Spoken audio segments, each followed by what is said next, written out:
স্বাগত ডিবিসি সংবাদের সাথে আছি সামিয়া জানা। গৌরবের ৫৪ বছরে বাংলাদেশ মহান বিজয় দিবসে গভীর ভালোবাসা ৭১-এর বীর শহীদদের স্মরণ করছে জাতি।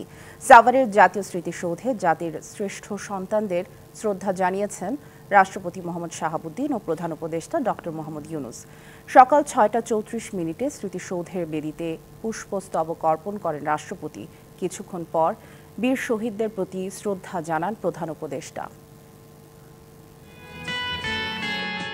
বাঙালি জাতির হাজার বছরের ইতিহাসে শৌর্য, বীর্য আর বীরত্বের এক অবিস্মরণীয় গৌরবময় দিন মহান বিজয় দিবস। দিবসটি উপলক্ষে সকাল ৬টা ৩৪ জাতীয় স্মৃতিসৌধে জাতির শ্রেষ্ঠ সন্তানদের শ্রদ্ধা জানান রাষ্ট্রপতি মোহাম্মদ শাহাবুদ্দিন। এ সময় রাষ্ট্রপতি মুক্তিযুদ্ধের বীর শহীদদের স্মরণে কিছুক্ষণ নীরবে দাঁড়িয়ে থাকেন। সেনা, নৌ ও বিমান বাহিনীর একটি সুসজ্জিত দল তখন রাষ্ট্রীয় সালাম জানায়। এ সময় বিউগুলে বেজে ওঠে করুণ সুর।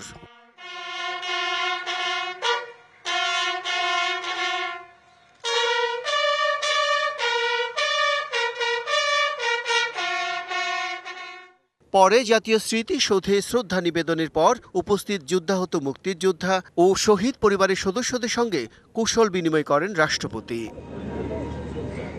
এ সময় স্মৃতিসৌধ প্রাঙ্গণে রাখা পরিদর্শন বইয়ে স্বাক্ষর করেন রাষ্ট্রপতি মোহাম্মদ শাহাবুদ্দিন।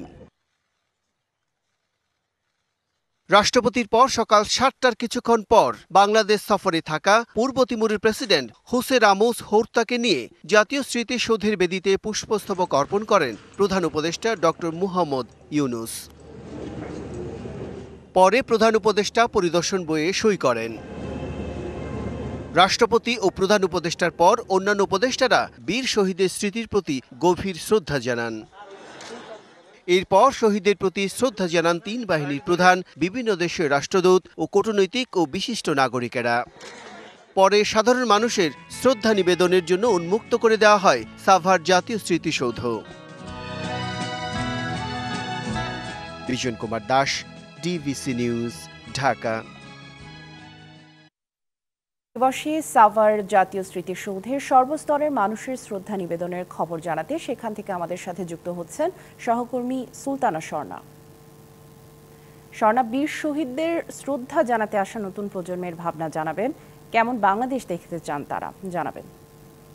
আমি আজ সকাল থেকেই কিন্তু সকাল না আসলে বলবো ভোর থেকেই কিন্তু আমরা রয়েছি জাতীয় স্মৃতিসৌধে এবং সাভারে কিছুক্ষণ আগেও পর্যন্ত কিন্তু কানায় কানায় পূর্ণ ছিল এবং গত কয়েক বছরের প্রেক্ষাপটে এবং গত কয়েক বছরের অভিজ্ঞতা থেকেই আসলে যদি বলি এবার কিন্তু আমরা তরুণদের বা তারুণ্যের সবচেয়ে বেশি দেখতে পেয়েছি।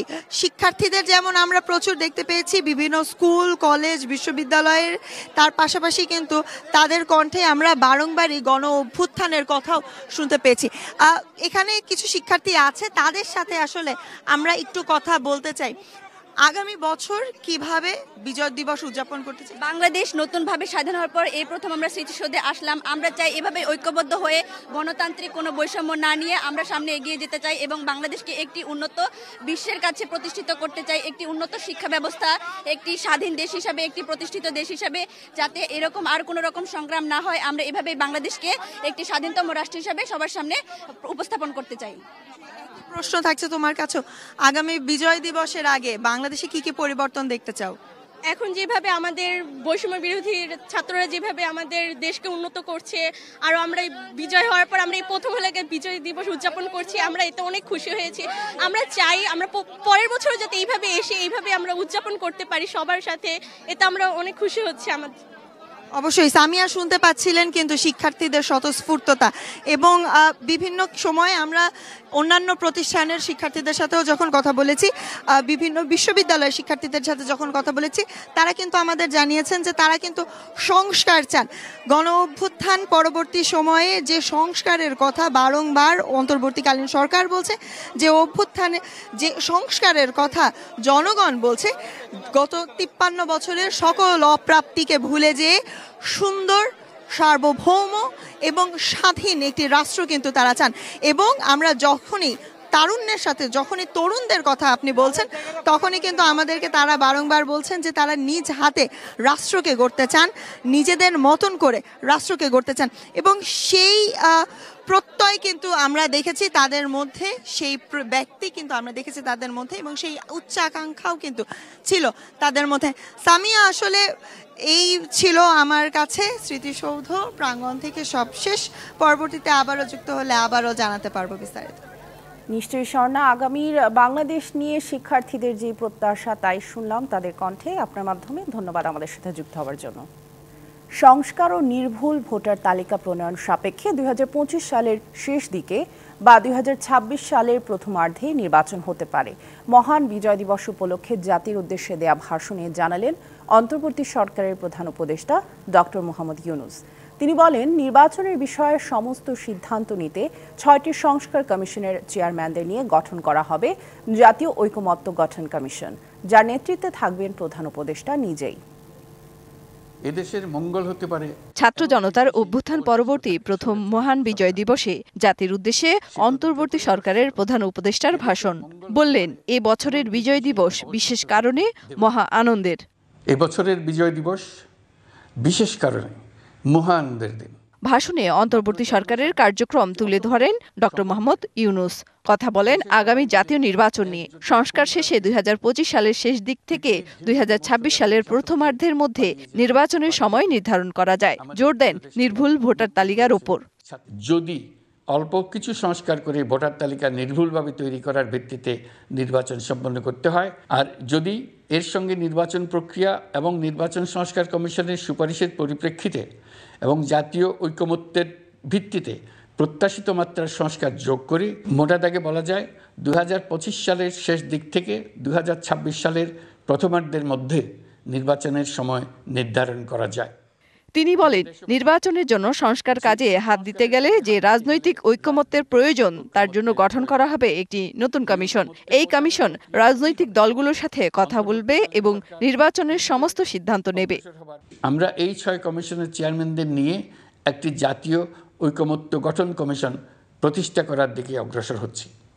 এর কাজ হবে রাজনৈতিক দল সহ সকল পক্ষের সঙ্গে মতামত বিনিময় করে যে সমস্ত বিষয়ে ঐকমত্য স্থাপন হবে সেগুলো চিহ্নিত করা এবং বাস্তবায়নের জন্য সুপারিশ করা।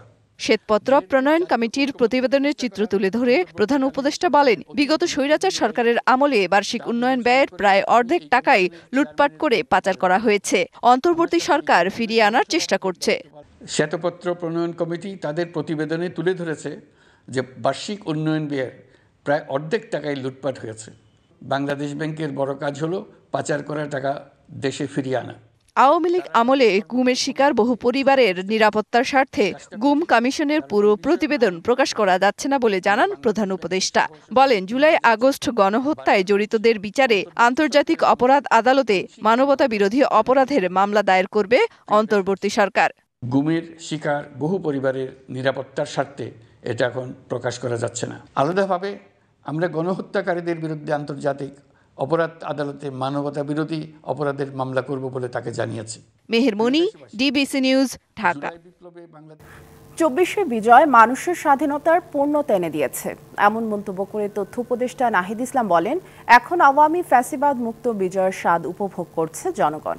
আর স্থানীয় সরকার উপদেষ্টা আসিফ মাহমুদ সজীব ভূঁইয়া বলেছেন, দেশবাসীকে সাথে নিয়ে সুন্দর বাংলাদেশ গড়ার প্রত্যয় সফল করতে চায় সরকার।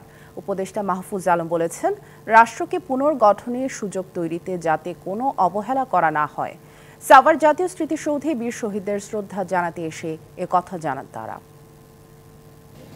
আওয়ামী ফ্যাসিস্ট মুক্ত দেশে জনগণ প্রকৃত বিজয়ের স্বাদ অনুভব করছে এবং ইনশাল্লাহ আমাদের এবারের বিজয় এবং এবারের স্বাধীনতা আমরা রক্ষা করব এবং একটি ফ্যাসিস্ট মুক্ত আধিপত্যবাদ মুক্ত বাংলাদেশ থাকবে, নতুন বাংলাদেশ। আমাদের এই স্বাধীনতা এবং মুক্তির যে সংগ্রাম, এই চলমান সংগ্রামে আমরা দেশবাসীকে সাথে নিয়ে একটা সুন্দর বাংলাদেশ গড়ার যে প্রত্যয় তা সফল করতে চাই। অনেক মা বোনের সম্ভ্রমহানির বিনিময়ে আমরা যেই ৭১ যেই রাষ্ট্র পেয়েছিলাম, এই রাষ্ট্রকে পুনর্গঠনের সুযোগ আমরা যাতে কোনোভাবে অবহেলা না করি। দেশকে এগিয়ে নিয়ে যেতে গণ অভ্যুত্থানের যে উদ্দেশ্য সেটি বাস্তবায়ন করতে প্রতিটি স্থানেই সংস্কার প্রয়োজন বলে মনে করেন রাজনৈতিক দলের নেতারা। সাভার জাতীয় স্মৃতিসৌধে পুষ্পস্তবক অর্পণ করে তারা বলেন, 53 বছরেও স্বাধীনতার সুফল পায়নি জনগণ, তাই নতুন রাষ্ট্র বিনির্মাণে সবাইকে ঐক্যবদ্ধ থাকতে হবে। আমাদের দেশকেও দখল করতে 18 কোটি মানুষ ঐক্যবদ্ধ লড়াই করবে। এই বাংলাদেশ যদি স্বাধীন না হতো, এটারে বলতো পাকিস্তানের বাঙালি অথবা ভারতের বাঙালি। আমরা এখন বাঙালি জাতি রাষ্ট্র, এটাই হলো আমাদের অর্জন। যে মুক্তিযুদ্ধের দাবিদার যে দলটি এতদিন ধরে মুখে মুক্তিযুদ্ধের কথা বললেও অন্তরে মুক্তিযুদ্ধের চেতনা এবং আদর্শ বিরোধী তাদের কর্মকাণ্ড ছিল। 16 ডিসেম্বর মহান বিজয় দিবসে রাজারবাগ পুলিশ লাইন্স স্মৃতিসৌধে শহীদদের প্রতি শ্রদ্ধা জানিয়েছেন স্বরাষ্ট্র উপদেষ্টা লেফটেন্যান্ট জেনারেল অবসরপ্রাপ্ত লেফটেন্যান্ট জেনারেল জাহাঙ্গীর আলম চৌধুরী ও পুলিশের মহাপরিদর্শক বাহারুল আলম। সকাল 8টা 20 মিনিটে রাজারবাগ পুলিশ লাইন্স স্মৃতিসৌধে পুষ্পস্তবক অর্পণ করেন তারা। প্রথমে স্মৃতিসৌধে পুষ্পস্তবক অর্পণ করেন স্বরাষ্ট্র উপদেষ্টা ও সরকারের প্রধান উপদেষ্টার বিশেষ সহকারী খোদা বক্স চৌধুরী। এরপর বাহিনীর পক্ষ থেকে পুলিশ মহাপরিদর্শক বাহারুল আলম শ্রদ্ধা জানান। একে একে পুলিশ সার্ভিস অ্যাসোসিয়েশন সহ পুলিশের বিভিন্ন সংগঠন ও ইউনিটের পক্ষ থেকে শ্রদ্ধা জানানো হয়।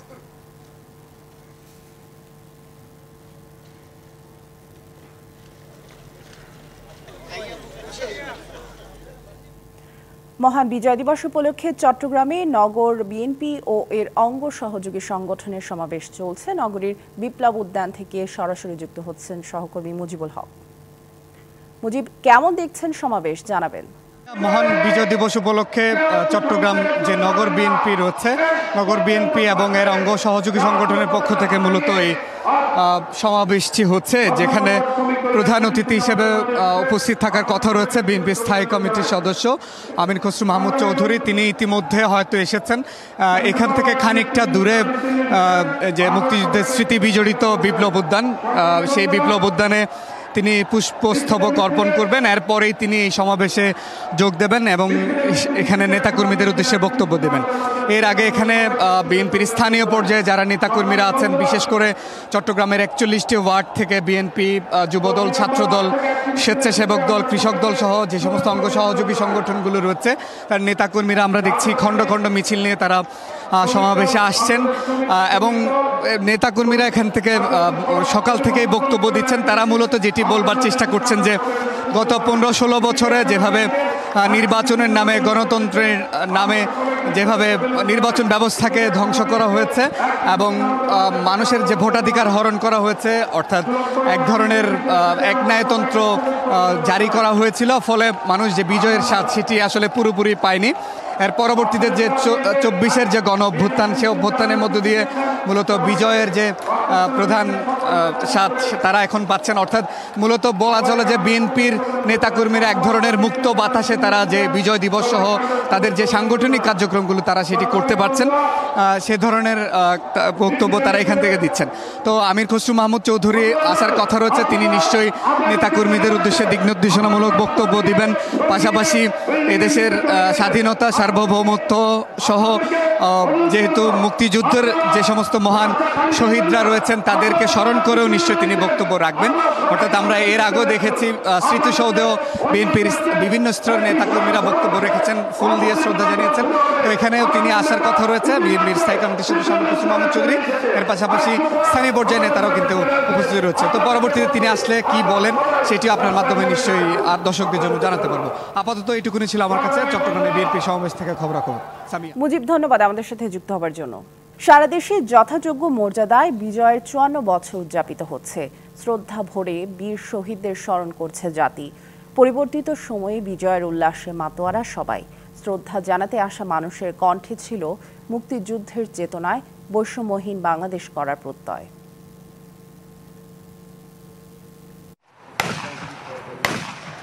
সূর্যোদয়ের সঙ্গে সঙ্গে 31 বার্তপধ্বনির মাধ্যমে জাতির সাহসী সন্তানদের সম্মান জানিয়ে শুরু হয় মহান বিজয় দিবসের আনুষ্ঠানিকতা। যাদের ত্যাগ আর জীবনের বিনিময়ে অর্জিত এই স্বাধীনতা, তাদের প্রতি সম্মান জানাতে বিউগল বাজিয়ে সশস্ত্র শ্রদ্ধা জানানো হয়। চট্টগ্রামের কাকরাইল স্মৃতিসৌধে বীর শহীদদের প্রতি সম্মান জানান বিভিন্ন রাজনৈতিক, সামাজিক, সাংস্কৃতিক নাগরিক, স্বেচ্ছাসেবী সংগঠন ছাড়াও সব শ্রেণী পেশার মানুষ। শ্রদ্ধা জানাতে আসা মানুষের কণ্ঠে ছিল মুক্তিযুদ্ধের চেতনায় বৈষম্যহীন বাংলার প্রত্যয়। একটি গণতান্ত্রিক সরকার যদি প্রতিষ্ঠিত হয় এবং মানুষ যাতে তাদের মৌলিক অধিকার নিশ্চিত করতে পারে, এই ধরনের একটি গণতান্ত্রিক, একটি সুন্দর, দুর্নীতিমুক্ত, সমৃদ্ধশালী বাংলাদেশ আমরা আজকে আশা করছি। বিজয় দিবসে বর্ণিল আয়োজন রংপুরেও। কেন্দ্রীয় শহীদ মিনার টাউন হলে শহীদদের প্রতি শ্রদ্ধা জানানো হয়। পরিবর্তিত সময়ে বিজয়ের উল্লাসে মাতোয়ারা সবাই। আমরা আশা করি এই বিজয়ের চেতনার মধ্য দিয়ে আমরা আগামীতে আরো সুন্দর একটি সুখী সমৃদ্ধ বাংলাদেশ গড়তে পারবো। দিন দিন আমাদের নতুন প্রজন্ম এই স্বাধীনতাকে ভুলে যাচ্ছে, তাই এর প্রচেষ্টা মাত্র আমি আমার বাচ্চাদেরকে নিয়ে এসেছি। সিলেটের সূর্যোদয়ের সাথে সাথে কেন্দ্রীয় শহীদ মিনারে শুরু হয় শ্রদ্ধাঞ্জলি অর্পণ। প্রথমে শ্রদ্ধা জানান বীর মুক্তিযোদ্ধারা। সব বিভেদ ভুলে এগিয়ে যাবে দেশ, প্রত্যাশা সকলের। আমরা মুক্তিযোদ্ধারা এদের স্বাধীন করেছি, বাস্তবে স্বাধীনতা রূপরেখা দেখেছি। ধর্ম বর্ণ নির্বিশেষে আমরা সবাইকে নিয়ে ঐক্যবদ্ধভাবে আমরা জাতি গড়ার প্রচেষ্টায় থাকি। খুলনার গল্লামারী স্মৃতিসৌধে নানা আয়োজনে স্মরণ করা হয় শহীদদের। আগতদের চোখে মুখে ছিল বিজয়ের উল্লাস, পোশাকে ছিল দেশপ্রেমের আবহ। একটি গণতান্ত্রিক মানবিক বাংলাদেশ যেন আমরা গড়ে তুলতে পারি এবং যেখানে থাকবে ন্যায় বিচার, যেখানে থাকবে কণ্ঠ রোধ না করার অধিকার। একটি স্বপ্নের বাংলাদেশ আমরা প্রত্যাশা করছি, যে বাংলাদেশে বৈষম্য থাকবে না, যে বাংলাদেশে থাকবে না কোনো নির্যাতন, নিপীড়ন, লুটপাট, বিশৃঙ্খলা। বরিশালে মহান বিজয় দিবসে শহীদ মুক্তিযোদ্ধা স্মৃতিস্তম্ভে ফুল দিয়ে শ্রদ্ধা জানানো হয়। বৈষম্য নিরসনের স্বপ্ন বাস্তবায়নের মধ্য দিয়েই বিজয়ের প্রকৃত স্বাদ নিতে চান সবাই। যে আশা আকাঙ্ক্ষা নিয়ে এই দেশটি সৃষ্টি হয়েছিল তার প্রতিফলন এখনো ঘটেনি। আমরা একটা সামনে একটা সুদিনের অপেক্ষায় আছি। এই প্রজন্মকে এই অঙ্গীকারবদ্ধ হতে হবে যে তারা যেন সুনাগরিক হয়ে গড়ে ওঠে। রাজশাহীতে যথাযোগ্য মর্যাদায় মহান বিজয় দিবসে শহীদদের স্মরণ করা হয়েছে। ময়মনসিংহে মুক্তিযুদ্ধের স্মৃতিসৌধে ভিড় করেন সর্বস্তরের মানুষ। আমরা নতুন বাংলাদেশে আমাদের প্রত্যাশা অনেক। আমরা সুন্দরভাবে আবার নতুনভাবে দেশটা সুন্দরভাবে সাজাতে চাই, দুর্নীতিমুক্ত এবং বৈষম্যহীন সুস্থ বাংলাদেশ চাই। মহান বিজয় দিবসে মুক্তিযুদ্ধে বীর শহীদদের প্রতি শ্রদ্ধা জানানো হয়েছে রাঙামাটিতে। এছাড়া চুয়াডাঙ্গা, ভোলা, বাগেরহাট, চাঁদপুর, লক্ষ্মীপুর, নরসিংদী, নওগাঁ, নোয়াখালী, জয়পুরহাট, ঝালকাঠি, পঞ্চগড় সহ সারা দেশেই নানা আয়োজনে উদযাপিত হয়েছে মহান বিজয় দিবস। লিখনকান্তি ভৌমিক, ডিবিসি নিউজ ডেস্ক। কিশোরগঞ্জের ভৈরবে সিএনজি অটোরিকশা ও কাভার্ড ভ্যানের সংঘর্ষে 5 জন নিহত হয়েছেন। সোমবার সকাল 10:45টার দিকে ঢাকা সিলেট মহাসড়কের জগন্নাথপুর ব্রিজ এলাকায় এই দুর্ঘটনা ঘটে। ভৈরবের দিকে আসা একটি অটোরিকশা নরসিংদীর নীলকুঠি থেকে ছেড়ে আসা 2টি কাভার্ড ভ্যানকে অতিক্রম করতে গেলে একটি কাভার্ড ভ্যানের ধাক্কা লাগে অটোরিকশায়। এর সময় পেছনে থাকা অপর কাভার্ড ভ্যানটি অটোরিকশাটিকে চাপ দিলে ঘটনাস্থলেই অটোরিকশায় থাকা 2 পুরুষ ও 3 জন নারীর মৃত্যু হয়।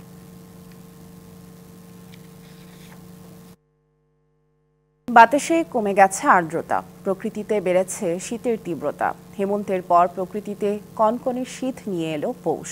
টানা 4 দিন ধরে মৃদু শৈত্যপ্রবাহের কবলে উত্তরের জেলা পঞ্চগড়।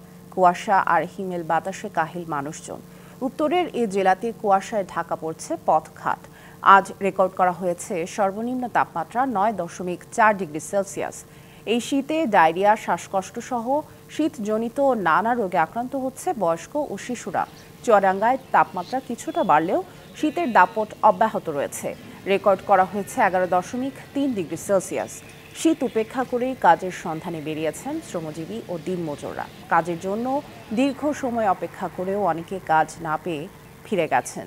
দক্ষিণের জনপদ ঝালকাঠিতে জেঁকে বসেছে তীব্র শীত। এতে বিপর্যস্ত হয়ে পড়েছে জনজীবন। নিম্ন আয়ের মানুষেরা চরম ভোগান্তিতে। কুয়াশার কারণে সকালে সড়কে মানুষের চলাচল ছিল কম। কৃষ্ণ সাগরে দুর্ঘটনার কবলে পড়ে ডুবে গেছে তেলবাহী 2টি রুশ জাহাজ। এই ঘটনায় এক ক্রুয়ের মৃত্যু হয়েছে। স্থানীয় সময় রবিবার কের্চ প্রণালীতে এ ঘটনা ঘটে। এতে তেল ছড়িয়ে পড়েছে সাগরে, ফলে পরিবেশ বিপর্যয়ের আশঙ্কা করছেন বিশ্লেষকরা। 4000 টনেরও বেশি জ্বালানিবাহী তেল নিয়ে প্রবল ঝড়ের কবলে পড়ে ভলগনেভ 212 ও ভলগনেভ 239 দুটি জাহাজ। ভলগনেভ 212 অর্ধেক ভেঙে ডুবে যায়। এর পরপরই অপরটি একই দুর্ঘটনার কবলে পড়ে বৈরী আবহাওয়ায় ডুবে যায়। রাশিয়া জরুরি বিষয়ক মন্ত্রণালয় জানায় 1973 সালে নির্মিত জাহাজ দুটি কৃষ্ণ সাগরের কেটস প্রণালীর দক্ষিণ প্রান্তের তামান বন্দরের কাছে ডুবে যায়। ঘটনাস্থলে জাহাজ, হেলিকপ্টার ও 50 জনের বেশি উদ্ধারকর্মীকে নিয়োজিত করা হয়। দুর্ঘটনার সময় জাহাজে 29 জন ক্রু ছিলেন। এখন পর্যন্ত উদ্ধার করা হয়েছে 12 জনকে। সামাজিক মাধ্যমে ছড়িয়ে পড়া এক ভিডিওতে দেখা গেছে দুর্ঘটনার পরপরই তেল ছড়িয়ে পড়ে সমুদ্রের ওই এলাকাটিতে। রাশিয়ার প্রেসিডেন্ট ভ্লাদিমির পুতিনের নির্দেশে তদন্ত শুরু করেছে কর্তৃপক্ষ। ডুবে যাওয়া ট্যাঙ্কারগুলো প্রায় 4200 টন তেল বহন করতে সক্ষম। ফলে এই দুটি জাহাজের তেল ছড়িয়ে পড়ায় মারাত্মক পরিবেশ বিপর্যয় হতে পারে বলে মনে করছেন পরিবেশবাদীরা। এদিকে অত্যন্ত পুরনো এবং পরিবহনের অযোগ্য জাহাজ ব্যবহার করে মস্কো নৌআইন লঙ্ঘন করেছে বলে মন্তব্য করেছে ইউক্রেন। এর আগেও 2007 সালে কেটস প্রণালীতে আরও একটি রুশ তেলবাহী জাহাজ ভেঙে যাওয়ার ঘটনা ঘটে। তখন 1000 টনের বেশি তেল ছড়িয়ে পড়েছিল। Khalid Hasan, DBC news desk. 24 ঘন্টায় যুদ্ধবিধ্বস্ত সিরিয়ার 60টিরও বেশি লক্ষ্যবস্তুতে ক্ষেপণাস্ত্র হামলা চালিয়েছে ইসরায়েল। হামলায় ক্ষতিগ্রস্ত হয়েছে দক্ষিণ পূর্ব কুনেইত্রা উপত্যকা। হামলায় বন্ধ হয়ে গেছে সেখানকার বিদ্যুৎ ও পানি সরবরাহ ব্যবস্থা। ভেঙে পড়েছে রাস্তাঘাট। এদিকে প্রায় 8000 সিরিয়ান শরণার্থী তুরস্কের সীমান্ত অতিক্রম করে নিজ দেশে ফিরছে বলে জানায় তুরস্কের স্বরাষ্ট্র মন্ত্রণালয়। এছাড়া জাতিসংঘের এক প্রতিবেদনে বলা হয়, এক দশকেরও বেশি সময় চলা সংঘাতে সিরিয়ায় প্রায় 70% মানবিক সাহায্যের প্রয়োজন। একই সাথে দেশটির 90%-এরও বেশি মানুষ চরম দারিদ্র্যের মধ্যে বাস করছে বলে জানায় সংস্থাটি। বিজয় দিবসের আনন্দ বাড়িয়ে দিল বাংলাদেশ ক্রিকেট টিম। শর্টার ফরম্যাটের ক্রিকেটের সবচেয়ে ভয়ানক দলগুলোর একটি ওয়েস্ট ইন্ডিজকে টি-20তে তাদের ঘরের মাঠে হারিয়েছে টাইগাররা। কিংসটাউনে আগে ব্যাট করে 6 উইকেটে 147 রান করে বাংলাদেশ। জবাবে শেষ ওভারে গিয়ে 140 রানে অল আউট হয় স্বাগতিক শিবির। 3 ম্যাচের ওয়ানডে সিরিজে হোয়াইট ওয়াশ হওয়ার পর টি-20তে টস হেরে ব্যাটিংয়ে নামে টাইগাররা। শুরুটা একেবারেই টি-20 সুলভ ছিল না। বাংলাদেশের প্রথম উইকেট যখন পড়ে তখন রান মাত্র 15, বলও খেলা হয়ে গেছে 15টা। তানজিদ তামিম ফেরেন 11 বলে মাত্র 6 করে। ক্যাপ্টেন লিটন কুমার দাস বরাবরের মতোই ধারাবাহিক। প্রথম বলে ফিরলেন গোল্ডেন ডাক মেরে। ওরপর 11 বল খেলে 8 করেন আফিফ হোসেন ধ্রুব, তবে ওপেনার সৌম্য 32 বল থেকে করেন 43। জাকের আলীর 27, শেখ মাহাদি অপরাজিত থাকেন 26 রানে। শেষ দিকে টি-20 ঝলক দেখান শামীম পাটোয়ারি। 13 বলে করেন 27, 3টা ছক্কার সাথে মারেন একটা 4। 6 উইকেটে বাংলাদেশ পায় 147 রানের পুঁজি। 150 রানেরও কম টার্গেট দিয়ে কিছুটা চিন্তায় ছিল বাংলাদেশ। টি-20তে উইন্ডিজের মতো দলের কাছে এই টার্গেট মামুলি বলা চলে। খেলা শুরুর পরে পাল্টে গেল চিত্র। ওয়েস্ট ইন্ডিজকে শুরুতেই চেপে ধরে টাইগার বোলাররা। ওদের রান যখন 2 তখনই নাই 2 উইকেট। 1 রানে ব্রেন্ডন কিংকে তাসকিন ফেরানোর পর শেখ মাহেদির বলে নিকোলাস পুরানো ফেরেন 1 রানেই। ওয়েস্ট ইন্ডিজের রান 33 থেকে 38 উঠতেই পড়ে যায় আরও 3 উইকেট। ওই 3 শিকারও শেখ মাহেদির। জনসন চার্লস, আন্দ্রে ফ্লেচার আর রোস্টন চেস কেউই টিকতে পারেননি এই টাইগার স্পিনারের ঘূর্ণির সামনে। 4 ওভারে 13 রানে এক হালি ক্যারিভিওকে আউট করেন মাহেদি। 61 রানেই পড়ে যায় ওয়েস্ট ইন্ডিজের 7 উইকেট। জয়ের সুবাতাস পেতে শুরু করে বাংলাদেশ। তখনই বাগড়া দেন রোমারিও শেফার্ড আর রফম্যান পাওয়েল। 8ম উইকেটে গড়েন 67 রানের জুটি।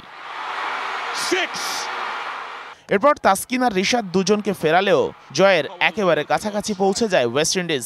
শেষ ওভারে উইন্ডিজের দরকার ছিল মাত্র 10। সেই ম্যাচই টাইগার পেসার হাসান মাহমুদ জিতিয়েছেন 7 রানে। আউট করেছেন 35 বলে 60 রানের ইনিংস খেলা রফম্যান পাওয়েলকেও। Sheikh Ashiq, DBC news desk.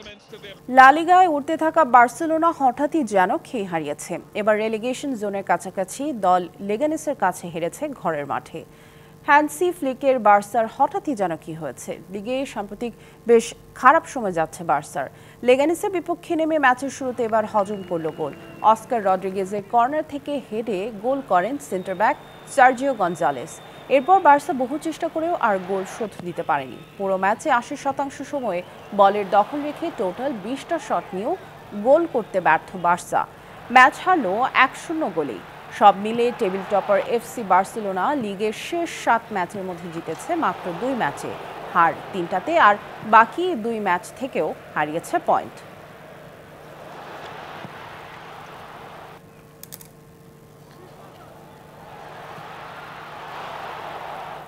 সংবাদ এই ছিল এখনকার মতো। ডিবিসি নিউজের সংবাদগুলো পড়তে ভিজিট করুন dbcnews.tv আর ভিজিট করুন ডিবিসি নিউজের ফেসবুক পেজ এবং ইউটিউব চ্যানেল। সাথেই থাকুন।